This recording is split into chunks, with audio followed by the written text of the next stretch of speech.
podcast da Polícia Civil de hoje, a delegada-chefe da Alesp, Margarete Barreto, conversa com a delegada de polícia, Beatriz Pestilli.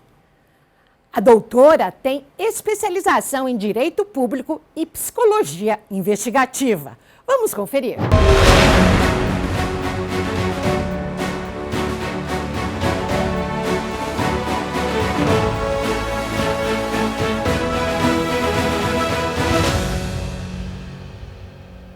Hoje temos o prazer de ter em nossa companhia a doutora Beatriz Pestilli, que é delegada de polícia da Corregedoria da Polícia Civil, formada em Direito, formada em Psicologia e especialista em perfilamento criminal. Muito obrigada pela sua presença, Beatriz. Seja bem-vinda aqui no podcast da Polícia Civil. Eu que agradeço, é um prazer, uma honra. Estou muito feliz de estar aqui com você e de poder falar um pouquinho sobre essa matéria, que também é a minha disciplina na Academia de Polícia. Eu esqueci de falar que você é professora da Academia de Polícia, concursada, e da matéria de perfilamento criminal, né? Eu queria que você explicasse para a gente o que é o perfilamento criminal, né? Ou criminal profiling em inglês, como o pessoal costuma dizer, né? Você dá uma introdução para a gente do que é o perfilamento criminal. Perfilamento criminal é uma técnica que busca traçar padrão de comportamento, traçar o perfil de prováveis criminosos. Na verdade, de perfil de qualquer tipo de pessoa. Podemos estar falando de perfil de vítima, perfil de autor. O perfil envolvido na área criminal através do estudo de padrões comportamentais e psicológicos. Interessante. Então, assim, essa matéria, você consegue tanto traçar o perfil do criminoso como o perfil de vítima. Então, assim, para a gente poder fazer uma prevenção realmente eficaz ou uma repressão eficaz, né? Exato. Eu queria que você explicasse para a gente como historicamente surgiu o perfilamento e se você pudesse conceituar esse perfil criminal de uma forma que o nosso telespectador consiga entender exatamente quais são essas características, o que chama a atenção do perfilador na hora de fazer esse exame. O perfil criminal, ele surge desde a época quando a gente pensa nas inquisições, em que se buscava identificar as bruxas, as feiticeiras, e começa, dentro da doutrina de perfilamento, esse é o primeiro momento em que surge a ideia de se traçar um perfil específico. Na sequência, a gente tem o famoso Lombroso, né, dentro do estudo da criminologia, quem gosta dessa temática, ele vem com a proposta de se traçar o perfil com base na teoria do criminoso nato. Sim, né? Que seria por características físicas. Exato. Né? O lombroso, a gente até fala que a pessoa tinha uma face lombrosiana, porque características físicas determinantes. Então, assim, até um certo tipo de preconceito com as pessoas, né? Com certeza. Dentro da criminologia, e ainda mais a contemporânea, esse primeiro momento do estudo do perfilamento é muito criticado justamente em razão da possibilidade discriminatória desse viés preconceituoso na hora de se traçar o perfil. Mesmo na Inquisição, né, que existia uma propensão de condenar as mulheres, né, por bruxaria, né? Era uma conduta muito ligada ao sexo feminino, né? Na sequência da história do perfilamento, a gente começa, então, a se aproximar da ciência comportamental. E aí, no FBI, surge a primeira unidade de ciência comportamental, então, num departamento de polícia, visando traçar o perfil de criminosos. Não, entendi. Aí ele sai de uma postura até criticada, né, o perfilamento, aí depois pega uns ares de ciência mesmo, né, trazendo a ciência, principalmente a psicologia, para traçar o perfil, né? Que traz uma credibilidade, né, para o trabalho. Esse é o último momento histórico da doutrina de perfilamento, quando surge, então, a psicologia investigativa, que aí traz conceitos das teorias da personalidade, demonstrando que determinadas personalidades têm uma grande probabilidade da prática de comportamentos criminosos. Sim. Eu até outro dia, eu estava conversando com o Dr. Desgualdo uma vez, há muito tempo atrás, quando ele era ainda estava na ativa, e ele falou que uma época o pessoal estava querendo descobrir o perfil de quem delinque e depois o perfil de quem não delinque. Mesmo em condições adversas, a pessoa continua tendo uma conduta socialmente correta, né? Então, existem várias possibilidades para essa matéria, né? Sim, a gente, o tempo todo na mídia, a gente ouve muito, né? Qual o perfil de determinado, por exemplo, o perfil de um consumidor, o perfil de um usuário de rede social. Então, esse é um tema que pode ser aplicado para qualquer tipo de área.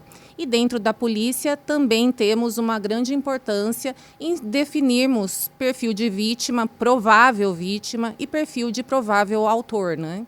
Sim.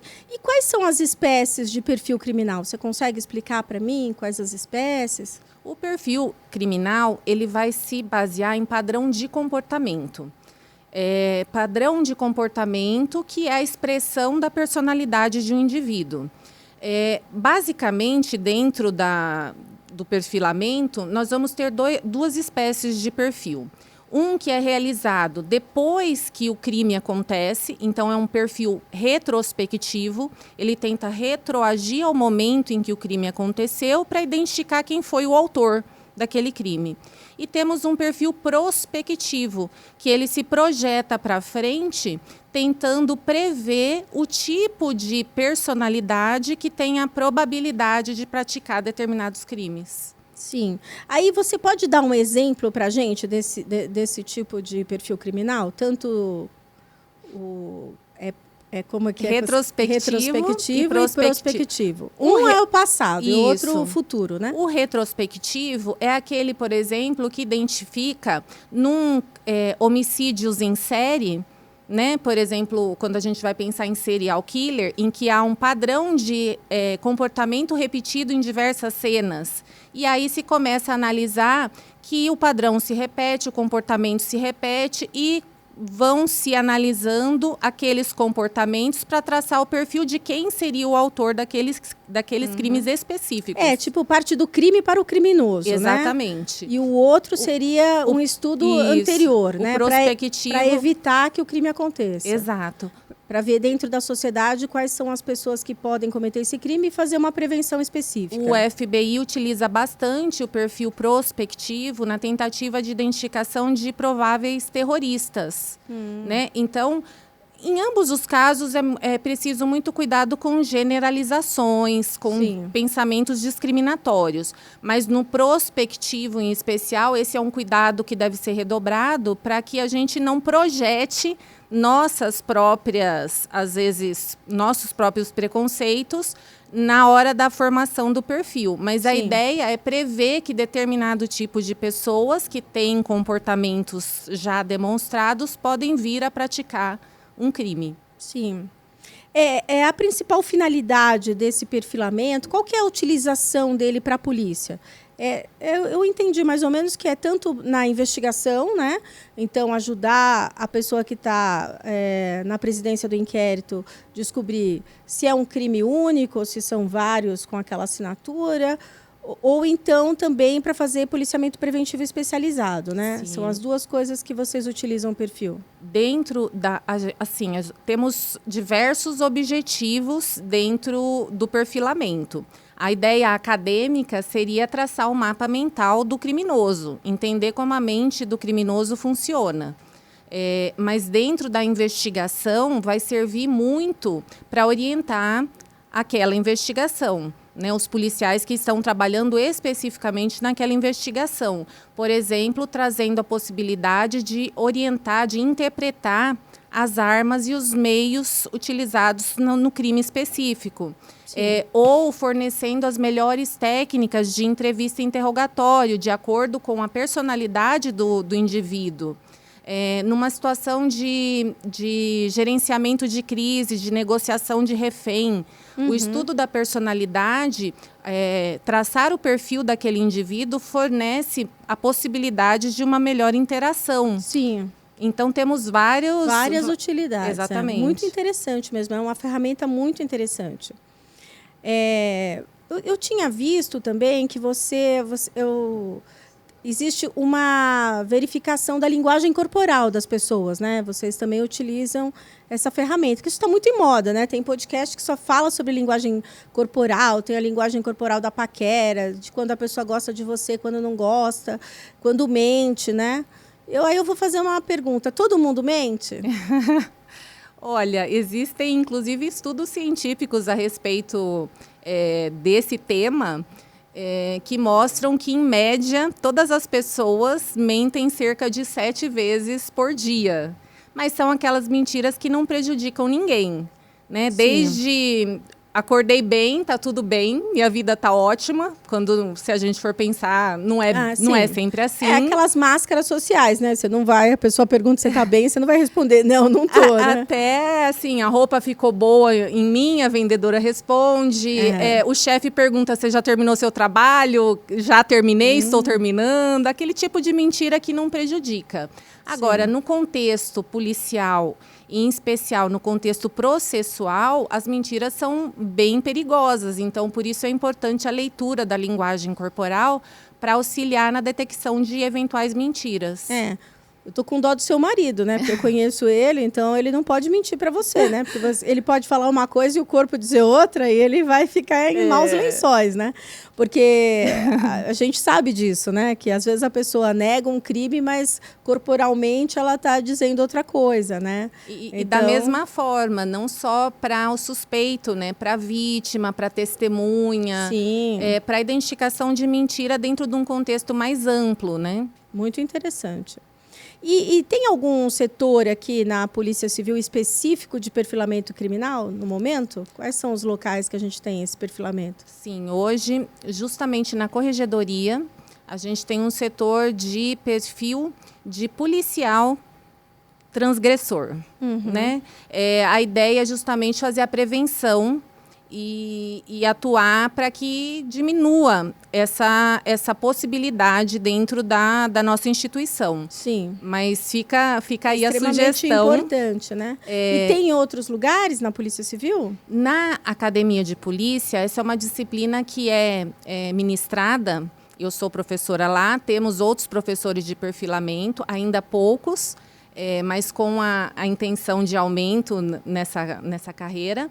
É ministrado para carreiras de nível superior, então para delegado, para investigador, para escrivão, para médico legista e perito criminal. Você me avisa quando tiver que eu vou querer fazer o curso, que eu assim adorei quando a gente conversou antes, assim achei um assunto super importante e muito assim, eu acho que o momento todo mundo está fazendo isso, né? A iniciativa privada, como você disse, já faz o perfil do consumidor até para trazer para ele aquele produto que ele quer, né? Sim. A gente vê algumas redes de supermercado que te oferecem justamente desconto naquilo que você compra, né? Então, isso tem desde supermercado até loja de comida para animal, já tem esse tipo de coisa, até para roupa mesmo, né? Sim. Que você visualiza, acaba chegando. Então, é bem importante que a gente utilize isso também na inteligência da polícia, né? E como que a gente faz como se faz esse perfil? Você faz uma checklist, é como se fosse um teste? Como é feito esse perfil? Só retornando na questão anterior, atualmente, então, só temos esse setor específico na Corregedoria. Mas a ideia de ministrar o curso de perfilamento na Academia de Polícia é instigar em cada policial essa fagulhinha de que o policial pode ser um profiler, de que cabe traçar o perfil dentro da investigação. Então, a ideia é que em cada investigação, cada policial tem os recursos mínimos necessários para, pelo menos, iniciar esse perfilamento, não é? Dentro da sua investigação concreta. Então, para eu elaborar um perfil no meu dia a dia, na minha situação real de investigação, a gente vai partir de 3 elementos principais. O primeiro é a análise do local de crime. O segundo é tentar traçar o perfil da vítima. E um terceiro elemento é trabalhar com a confiabilidade das informações, a produção de conhecimento e o quanto isso é importante. Então, voltamos naquela questão, por exemplo, da detecção de mentiras e da importância da interpretação da comunicação não verbal. Sim.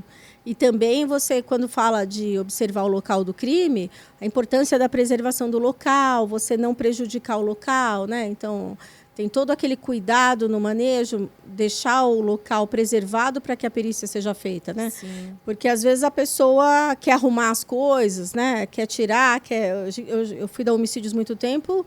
A pessoa, às vezes, morreu na calçada, o pessoal está lavando a calçada, né? Sim. A gente não consegue, às vezes, pegar um vestígio, uma coisa importante, né? Já jogaram, ou então, tipo, o jeito que ele caiu, como foi a cena toda, fica prejudicada, né? Então, como é importante a gente preservar o local de crime, né? O isolamento e a preservação do local são 2 procedimentos muito importantes dentro das polícias, né? Não só da Polícia Civil, mas também da Polícia Militar. Esse é um tema que é bastante debatido, né? Mas a população em geral às vezes não tem esse conhecimento da necessidade de se preservar o local para coleta de vestígios. Sim. Então, assim, os vestígios físicos, eles serão coletados por uma equipe da perícia. Sim. Então, temos uma equipe pericial que vai até o local na tentativa de coletar vestígios físicos. Por exemplo, a arma do crime, uma eventual mancha de sangue, uma impressão datiloscópica. Já o profiler, que é o nosso policial, ele vai com um olhar de coletar vestígios comportamentais. Uhum. Então, o olhar do policial no local do crime deve ser para o comportamento que foi praticado ali, tanto pela vítima quanto pelo autor, eventual rota de entrada, rota de saída, para identificação também de testemunhas, né? Uhum. Câmeras, não só no local, mas também nas imediações. Eu vi que você me falou que existe também aquilo de saber se o local é bem organizado ou desorganizado, que fala muito sobre o criminoso também, né? Se houve planejamento, se ele é uma pessoa mais com maiores conhecimentos, né? Você pode explicar um pouco sobre isso, locais organizados e desorganizados? Com relação ao local, o perfil do FBI tem toda uma metodologia que se baseia exclusivamente na investigação da cena do crime. Então, o local diz muito, principalmente para o profiler. A metodologia do FBI considera justamente o comportamento do local, classificando em 2 tipos bem simples. Ou o local é organizado ou desorganizado.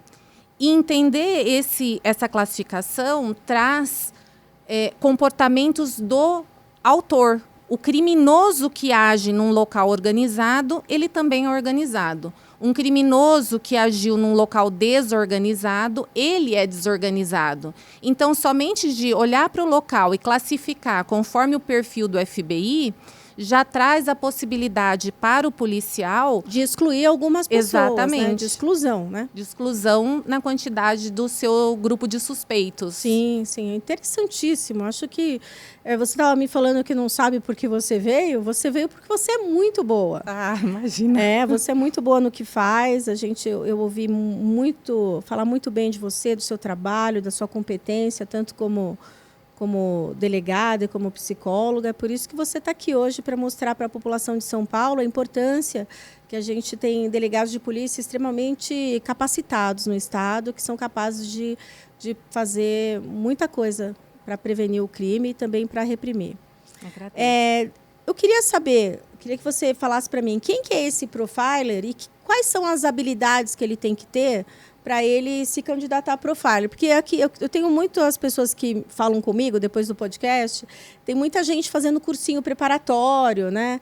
Tem muita gente que gosta muito da polícia, que gosta dessas coisas de crime, estão sempre assistindo séries, e séries às vezes do FBI mesmo.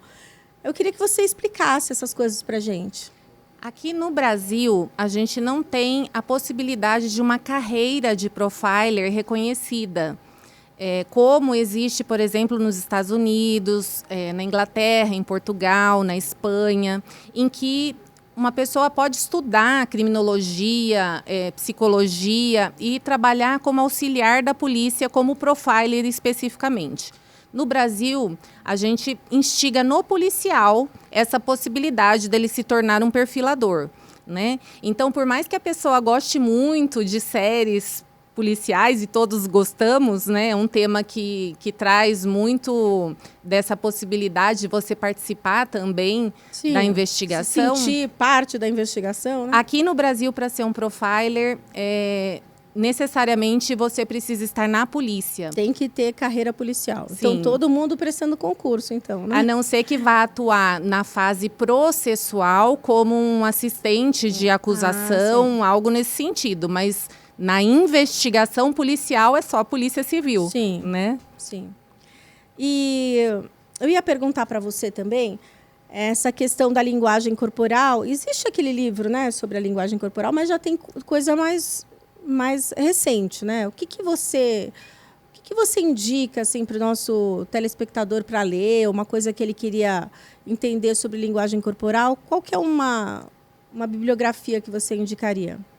Olha, a gente tem muita coisa hoje, tanto de leitura, parte escrita, quanto também na internet. Tem que tomar cuidado, às vezes, com comentários que não são de pessoas que tenham estudado sobre o assunto. Procurar pessoas que realmente tenham conhecimento sobre o que está falando. Né? Saber quem é que está fazendo essa análise da linguagem corporal. Porque, infelizmente, a gente tem muito da questão do subjetivismo, né? As pessoas acabam colocando o que eu acho, né? O que eu penso. Então, a prioridade, eu acho que é buscar no currículo da pessoa se tem um estudo a respeito, se tem uma experiência na área, né? Pensar nesse sentido antes de consumir o conteúdo. O conteúdo, né? Um conteúdo mais qualificado. E você falou um pouco sobre simbolismo criminal, né? Existem símbolos, tem coisas que são ligadas a símbolos criminais? Existe bastante. O simbolismo, ele é sempre importante dentro da investigação. É lógico que, muito esporadicamente, a gente vai encontrar ritual de sacrifício. É algo assim que você vê muito esporadicamente numa investigação. Sim. Não é o cotidiano da polícia, mas pode ser verificado.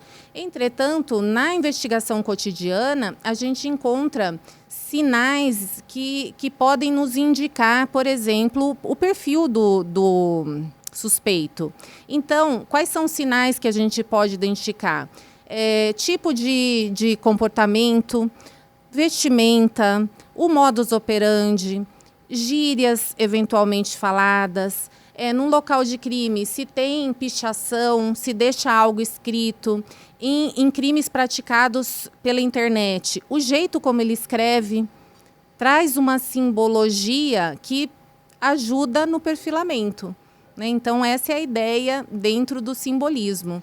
Sim, a observação do local e das pessoas é extremamente importante, né? Então, o profiler é um observador, né? Muito. Ele presta bastante atenção nas coisas e tenta tirar o máximo das impressões, né? Sim. De uma forma científica, é isso, né? Isso. E quais os principais elementos assim que ele analisa? O que o profiler faz que faz com que esse elemento, os principais elementos a serem analisados pelo profiler? Então, voltando nos principais elementos para a elaboração, a gente tem o local de crime, onde é possível traçar ali o perfil do FBI, dentro da metodologia do FBI. Aquele organizado, desorganizado. Exato. E também é possível, no local de crime, a gente traçar um outro tipo de perfil, que é o perfil geográfico, também chamado de geoprofiling, em que se extrai alguns conceitos de que, normalmente, os criminosos atuam próximos da sua zona de conforto. Isso, dentro da doutrina policial, também é bastante, já faz parte do nosso conhecimento, quando a gente fala dentro da nossa gíria, que o criminoso age na sua quebrada. Sim, né? sim. O mala age na sua quebrada. Sim. Porque é o local em que ele se sente confortável. A partir desse conhecimento, a gente traça o perfil geográfico, em que, especialmente numa série de crimes, é possível você diminuir geograficamente Exato. o número de alvos, né? Colocar um limite nesse número de alvos. Então, um exemplo da prática do geoprofiling é pensar na investigação, por exemplo, do maníaco do parque, em que ele trabalhava num determinado local e agia muito próximo, que era no Parque do Estado, muito próximo desse local. Por quê? Porque ali fazia parte da sua zona de segurança, da sua zona de conforto, Sim. em que ele conhecia a região, sabia do policiamento, sabia onde era a delegacia, sabia se o local estava sendo mais frequentado ou menos frequentado. Então, esse também é um elemento importante para ser analisado dentro do perfilamento. Sim, ele detém não só o conhecimento geográfico, mas das coisas que acontecem ali, porque ele convive por ali, né? Da Ele tem rotina. informações da rotina que são importantes, até para que ele não seja pego, né? Por isso que ele... Mas, às vezes, quando ele está muito confortável, ele acaba esquecendo também, né? E que a gente entra também, não é? Então, o comportamento humano, ele não é totalmente previsível. Sim. Então, por mais que estejamos falando, por exemplo, de um criminoso organizado, que é aquele indivíduo que é intelectualmente tem um QI mais alto, Elevado. né, que tem cautela, tem cuidado, na maioria das vezes premedita as suas ações. Em algum momento pode ser que realmente ele dê uma baixada no controle e é nesse momento que ele vai deixar um vestígio, que vai acabar deixando alguém ver ou tomando um cuidado a menos. E é aí que a polícia tem que estar atenta para identificá-lo. Sim. Eu queria que agora você falasse um pouco sobre a análise da vítima, porque é importante também, porque às vezes a gente mesmo se coloca numa situação de dificuldade, né? Se você viu os outros podcasts, né? Tem aquele podcast dos encontros, né? O cara vai encontrar uma moça, porque a gente viu que existe um perfil da vítima, que é geralmente heterossexual, está à procura de romance, e acaba se colocando numa situação de vulnerabilidade, vai buscar um desconhecido num lugar, numa quebrada, como você disse, né? Você pode falar um pouco sobre esse perfil da vítima, como é importante a gente analisar esse perfil, também até para poder traçar uma conversa para essas pessoas, né? Sim. O perfil da vítima, ele é o segundo elemento muito importante para a elaboração do perfil do criminoso. Então, quanto mais eu souber da vítima, mais possibilidade eu vou ter de identificar o criminoso, né? Então, ainda que vítima e criminoso não sejam próximos, quanto mais eu traçar o perfil da vítima, eu souber quem é a minha vítima, melhor eu vou entender o crime e mais próximo do criminoso eu vou estar. Então, dentro do estudo da vítima, né, da vitimologia, a gente tem uma disciplina que vai falar especificamente sobre o comportamento vitimal. O quanto, muitas vezes, a vítima se coloca numa situação de vulnerabilidade e a sua chance de se tornar vítima em razão do seu comportamento. Sim. Sem nenhuma crítica específica. Claro, nós não estamos aqui para criticar as vítimas. Beatriz, para a gente finalizar o programa, eu queria que você me falasse, existe uma relação entre vítima e criminoso? Então, novamente, não jamais reforçando ou culpando a vítima. Culpando a vítima. Mas a ideia de que, às vezes, o comportamento da vítima pode colocá-la numa situação de maior vulnerabilidade. Então, dentro do estudo de vitimologia, existem 3 possibilidades de relacionamento entre vítima e autor de crime. Sim. Então, existe uma situação em que a vítima ela está na hora errada, no lugar errado. Ou seja, ela não, com o seu comportamento, ela não agiu de forma nenhuma para contribuir que o crime acontecesse. Sim, foi uma fatalidade. Essa relação é chamada de relação meramente geográfica. Sim. Circunstância, local e hora errada. Uhum. Agora, existe um outro tipo de relação que é a cotidiana, em que a vítima, ela, com o seu comportamento, ela faz com que o autor consiga fazer parte da sua rotina. Então, é aquela vítima que às vezes faz exatamente o mesmo caminho todos os dias para o trabalho, chega exatamente na mesma hora. Sim, aquela previsível. A pessoa ostenta, às vezes, ostenta Sim. bens materiais, ostenta viagens, ostenta o seu patrimônio. Então, esse tipo de relação faz com que o autor acompanhe a rotina da vítima. É uma relação cotidiana. Não necessariamente o autor faz parte do círculo social da vítima, mas ele tem condições de acompanhar a rotina dela. Ainda mais hoje com as redes sociais, Exato. isso é uma coisa muito... Sabe até quando a casa vai ficar vazia, né? E a última possibilidade de relação entre vítima e autor é a pessoal, onde, de fato, ambos têm um relacionamento. No caso de violência doméstica, por exemplo, em que existe uma relação afetiva atual ou pretérita entre vítima e autor e acaba acontecendo o crime em razão do comportamento, e aí isso seria até motivo para um outro podcast. Nós vamos fazer um só de feminicídio, porque eu acho esse um tema extremamente importante. E às vezes, como a vítima ela tem possibilidade de detectar logo no início sinais de que aquele namorado é um possível abusador, Sim. que aquele relacionamento é tóxico. Então, o quanto que às vezes a vítima ignora os sinais e, de novo, com o seu comportamento, ela acaba se colocando nesse papel de maior vulnerabilidade. Sim. E a gente não pode esquecer, né? De tóxico vira mortal, né? Exatamente. Que a gente tem índices enormes. Beatriz, muito obrigada. Foi muito esclarecedor o programa. Muito obrigada mesmo. Aqui a gente fica sempre à disposição. Quando você precisar, estamos aqui para que você venha esclarecer a população. Obrigada. Eu que agradeço. É uma honra, novamente, ter sido convidada e ter a possibilidade de falar um pouco sobre esse assunto que é o meu tema na Academia de Polícia, é um assunto do meu interesse, e assim como eu, existem muitos outros policiais que também gostam e também sabem falar muito sobre esse assunto. Então, eu fico à disposição também. Muito obrigada, muito obrigada. O podcast da Polícia Civil fica por aqui. Você pode acompanhar os episódios todas as sextas-feiras, às 9h na TV Alesp. O programa também está disponível no YouTube da TV Alesp. Obrigada pela companhia e até o próximo podcast.